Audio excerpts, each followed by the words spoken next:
आउज़ुबिल्लाहिमिनश्शैतानिर्रजीम बिस्मिल्लाहिर्रहमानिर्रहीम। Dear viewers, आपको ज्यूरस planet पर खुशामदीद कहता हूँ। आज फ़िलासफ़ी ऑफ लॉ के सिलसिला में legal duty and legal rights के लेक्चर के पार्ट 2 में आपको खुशामदीद कहता हूँ। आज हम डिस्कस करेंगे salmon on rights and duties कि साल्मन ने जो राइट्स और ड्यूटीज़ को एक्सप्लेन किया है मुख्तलिफ मामलात मुख्तलिफ पोजीशंस के अंदर, उन सब को हम एक्सप्लेन भी करेंगे और उसके ऊपर गुफ्तगू भी करेंगे। तो सबसे पहले साल्मन एक बड़े प्यारे अंदाज से इसको आगाज़ करता है। वो कहता है कि जितने भी परफेक्ट राइट हैं वो लाजमन एक परफेक्ट ड्यूटी उनके लिए मौजूद है। यानी कि जितने भी परफेक्ट राइट से मुराद ऐसे राइट जो जिनको इग्नोर नहीं किया जा सकता, जिनको लॉ रिकॉग्नाइज करता हो, जो मुकम्मल राइट हो, तो वो जो परफेक्ट राइट हैं कहता है कि वो बाउंड होते हैं ड्यूटी के साथ। परफेक्ट राइट के लिए परफेक्ट ड्यूटी एग्जिस्ट करती है, जबकि वो कहता है कि परफेक्ट ड्यूटी वो परफेक्ट ड्यूटी है जो कि रिकॉग्नाइज्ड बाय लॉ और इन्फोर्स्ड बाय लॉ है।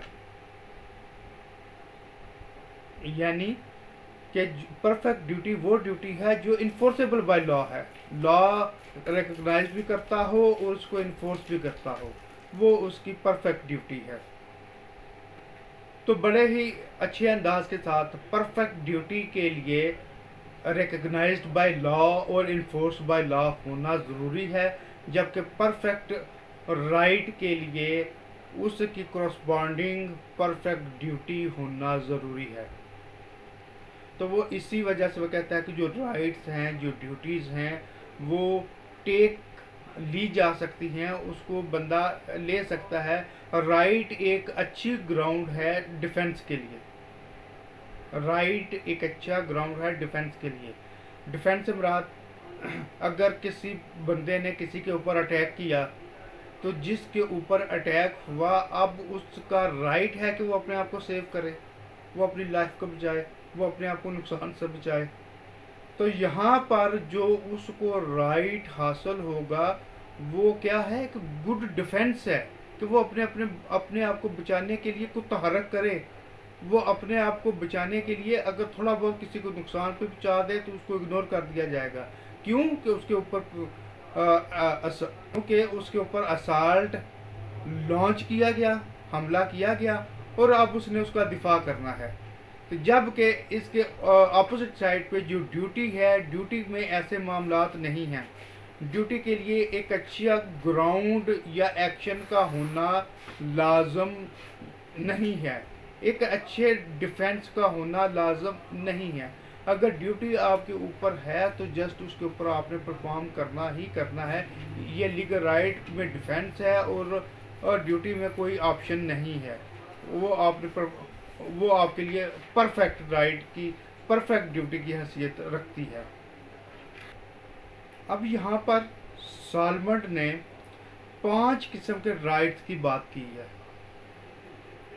5 किस्म के राइट्स, या आप ये कह सकते हैं राइट को 5 कैटेगरीज में वो इसको एक्सप्लेन कर रहे हैं या तकसीम कर रहा है, डिस्ट्रीब्यूट कर रहा है, जिनमें से positive right and negative right, real right and personal right, right in rem and right in personam, proprietary right and personal rights, inheritable rights और अनइनहेरिटेबल राइट्स।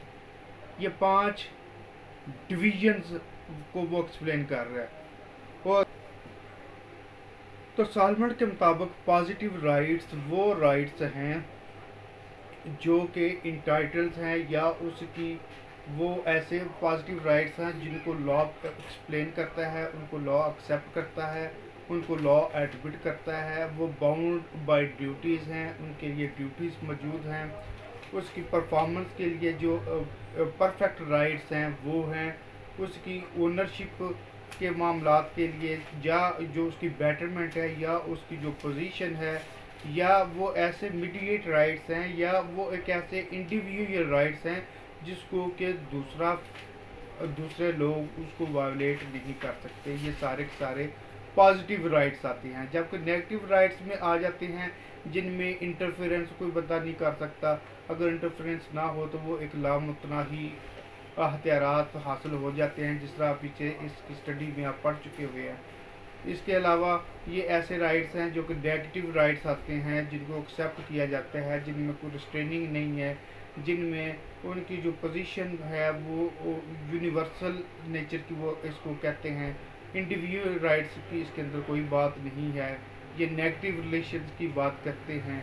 इसमें जो भी ड्यूटीज़ हैं वो imposed a large number of persons के ऊपर की जाती हैं, यानी कि इसमें इंडिविजुअल का कोई कॉन्सेप्ट नहीं है। अब अगर हम बात करें रियल राइट्स और पर्सनल राइट्स की, तो रियल राइट्स वो राइट्स हैं जिसकी ड्यूटी अब इम्पोज की जाती है लोगों के ऊपर एज ए जर्नल,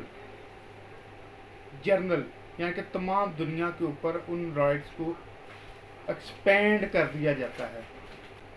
वो राइट तमाम दुनिया के लिए एक कदगन की हैसियत रखते हैं, एक रिस्ट्रिक्शंस की हैसियत रखते हैं। तमाम दुनिया उसके राइट्स को, जो रियल राइट्स हैं, उसको वायलेट नहीं कर सकती।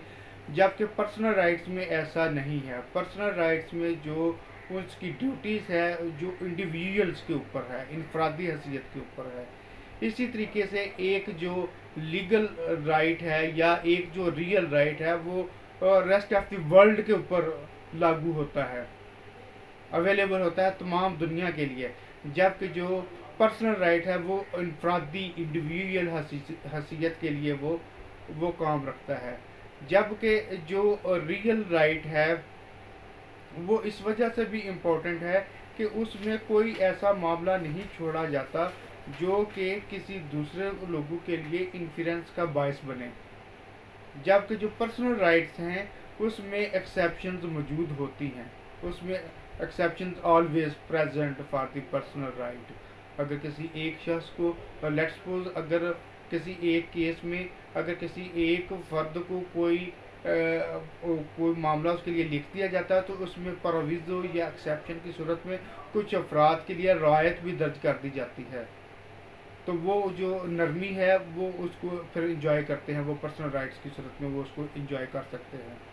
फिर जो इनका रिलेशंस है वो ड्राइव कर लिया जाता है, या वो स्पेशल रिलेशन है टू दी ऑब्जेक्ट, किसी चीज़ से मुतल्लिका उसके रिलेशंस की बात की जाती है। जबकि पर्सनल राइट में जो रिलेशंस है वो ड्यूटी से मुतल्लिका होता है। वो जो राइट है वो किसी स्पेशल रिलेशन या इंडिविजुअल या उसकी ड्यूटी से मुतल्लिका वो राइट होता है। इसके अलावा जो रियल राइट्स हैं वो राइट इन रेम हैं, यानी कि ऑल ओवर द वर्ल्ड के लिए है। जबकि जो राइट इन पर्सनम है, जो पर्सनल राइट है वो राइट इन पर्सनम है, जो कि पर्सनल हैसियत के लिए होते हैं। जो इसमें तीसरी कैटेगरी है वो राइट इन रेम और राइट इन पर्सनम की है। राइट इन रैम जो ग्रीक वर्ड्स, लैटिन वर्ड्स से ड्राइव किया गया है action in RAM, action in RAM. जबकि दूसरा एक्शन इन पर्सोनम। तो ये दो टर्म्स जो है वो ड्राइव की गई हैं। अब इसमें जो प्रोटेक्टेड बाय लॉ तो हैं ही, protected by action at, protected by huge level, protected by law at huge level. जबकि जो पर्सनल हो protected by law at personal level, यानी कि उसकी जो वैलिडिटी है वो महदूद है और इसकी वैलिडिटी ये ज़्यादा है। फिर जो राइट इन रैम है वो किसी थिंग, चीज़ के लिए हो सकते हैं। जबकि जो पर्सनल राइट्स हैं वो हमेशा इन पर्सोनम होते हैं, वो उसकी ज़ात के लिए होते हैं, किसी फ़र्द की ज़ात के लिए होते हैं। आखिरी इसमें जो काइंड वो बता रहा है राइट इन रैम के अंदर, ये एट वर्ल्ड के ऊपर राइट हैं, यानी कि एक बड़ी दुनिया के ऊपर वो राइट एग्जिस्ट करते हैं। जबकि राइट इन पर्सोनम जो है वो पर्सनल राइट्स हैं और उसका रेस्ट ऑफ द वर्ल्ड के साथ कोई लिंक नहीं है। तो नंबर 4 के ऊपर प्रोप्राइटरी राइट्स और पर्सनल राइट्स आ जाते हैं। प्रोप्राइटरी राइट्स से मलकियत के मामलात, मालकाना हकूक़ आ जाते हैं।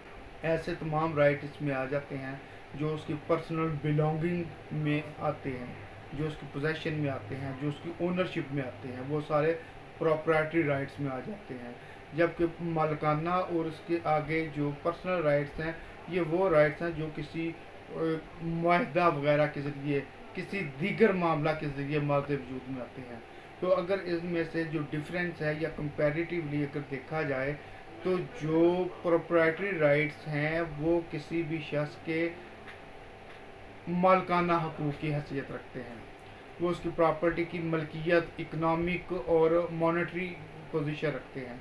जबकि जो पर्सनल राइट्स हैं उसमें मॉनेटरी या पर्सनल वो मॉनेटरी या इकनॉमिक की बात नहीं होती। ये राइट्स मर्द वजूद में आते हैं थ्रू कॉन्ट्रैक्ट, किसी कॉन्ट्रैक्चुअल लायबिलिटी ऑब्लिगेशन के नतीजे में ये मर्द वजूद में आते हैं, किसी स्टेटस, किसी पोजीशन की वजह से ये मर्द वजूद में आते हैं। फिर इसको कहा जा सकता है जो प्रोप्राइटरी राइट्स हैं वो वैल्यूएबल है, क्योंकि वो मालकाना है तो वो उसको कभी भी सेल कर सकता है। तो जबकि जो पर्सनल राइट्स हैं वो वैल्यूएबल नहीं हैं। इसके बाद जो प्रॉपर्टी राइट्स हैं वो रेजिडुअल इन करैक्टर हैं, यानी कि वो रहने वाले करैक्टर हैं। जबकि पर्सनल राइट्स जो हैं वो प्रॉपर्टी नेचर के नहीं हैं, वो सिर्फ उसकी ज़ात की हद तक वो वजूद में आते हैं। जबकि प्रॉपर्टी में अगर एक बंदा फौत हो जाता है तो उसके जानशीन भी उसके राइट्स का हिस्सा बन जाते हैं, जबकि पर्सनल राइट्स में ऐसा मामला नहीं भी होता। जबकि जो प्रॉपर्टी राइट्स हैं वो ट्रांसफरेबल हैं, जबकि ये पर्सनल राइट्स वो ट्रांसफरेबल नहीं हैं, वो वेल बीइंग है, उसमें स्टेटस की हैसियत आती है। इसमें जो एलिमेंट्स हैं प्रॉपर्टी राइट्स में वो वेल्थ के आ जाते हैं, मॉनेटरी मामला आ जाते हैं, जबकि जो पर्सनल राइट्स में ऐसा नहीं आता। पर्सनल राइट्स में वो एलिमेंट्स वेल बीइंग के ही रहते हैं। और आखिर के ऊपर वो ये कहता है कि जो प्रॉपर्टी राइट्स हैं वो ना सिर्फ जुडिशियल राइट्स हैं बल्कि वो इकोनॉमिक राइट्स भी हैं, जबकि पर्सनल राइट्स इस सतह पर सिर्फ जुडिशियल इम्पोर्टेंस वाले रह जाते हैं।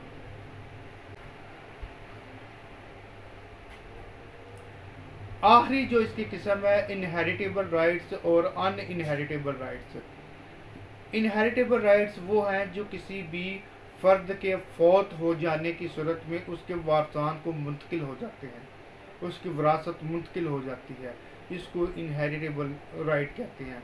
अन इनहेरिटेबल राइट्स वो हैं जो कि उसके मरने वाले के साथ वो भी चले जाते हैं, जो उसका हुनर है वो उसके साथ ही चला जाता है, इस वजह से वो अन इनहेरिटेबल राइट है। अगर कोई मिस्त्री किसी के साथ कोई मुआहदा करता है कि मैं ये मकान बना के दूंगा, तो अगर अल्लाह ना करे कल उसको डेथ हो जाए तो ये उसकी पर्सनल स्किल थी, तो वो मामला उसके साथ ही चला गया। दूसरी सूरत में अगर वो मुआहदा करता है कि वो किसी प्रॉपर्टी को खरीद रहा है, इतनी रकम देगा, इतनी फ़लाँ डेट को देगा और मामला कंप्लीट होगा, यहाँ पर अगर उसकी डेथ हो जाती है तो यहाँ पर उसके वारसान उसकी प्रॉपर्टी की, उसकी ऑब्लिगेशन के ज़िम्मेवार है, क्योंकि वो ट्रांसफरेबल राइट है, वो प्रॉपर्टी राइट्स थे, ट्रांसफरेबल राइट्स हैं, इनहेरिटेबल राइट्स हैं। तो सॉल्वेंट ने ये 5 कैटेगरीज इसमें एक्सप्लेन की। तो व्यूअर्स, इससे पहले हमने राइट्स और ड्यूटीज़ को भी हमने एक्सप्लेन किया सॉल्वेंट के पॉइंट ऑफ व्यू के हवाले से और जॉन ऑस्टिन के पॉइंट ऑफ व्यू के हवाले से, और बाद में जो सॉल्वेंट ने 5 इसमें कैटेगरीज बयान की हैं उसको भी हमने 1 बाय 1 डिस्कस कर लिया। तो इसमें अगर आपका कोई भी किसी किस्म का सवाल है तो वो आप पूछ सकते हैं और मैं उसको रिप्लाई कर दूंगा। तो आपसे फिर गुजारिश है कि मेरे चैनल को सब्सक्राइब ज़रूर कीजिएगा और इस वीडियो को लाइक और शेयर करें। अल्लाह हाफ़िज़।